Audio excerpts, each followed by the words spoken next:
Jeshta Nakshatra, for you, the retrograde Saturn is going to bring challenges in the leadership roles. Now, here Saturn is going to demand a lot of humility. Even a sliver of ego is going to be crushed very badly. So, be very careful. Your relationships will be tested, but again, stay patient, stay resilient. For your finances sake, this is the time to think about stability, not just about your ambition. Don't just focus on your ambition, also think about stability. It will all come, but wait for few months. Monitor your heart health, and for females, reproductive health needs to be kept in check. Now let's break it in four phases.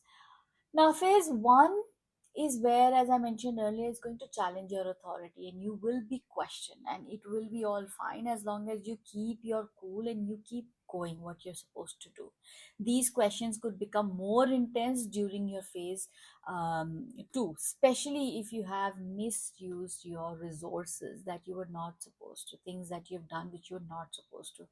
Finances here are going to take a hit because of that, um, something that you've done. So have a plan, have a budget here. uh, there will be challenges in phase three. Stay humble, stay grounded. This is not even a time to, this is not going to be a time where you're able to even explain yourself. Everything will be at stake due to your own mistakes. This is a karmic time. The wise thing here should be and would be to wait for it to be over, and then thank God Saturn's retrograde is going to be over in few months.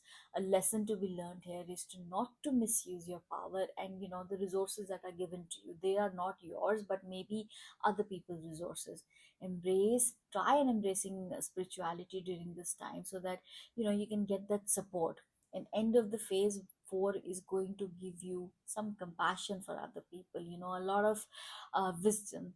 So good luck, but do learn the lesson not to use other people's resources that have been they have entrusted you with.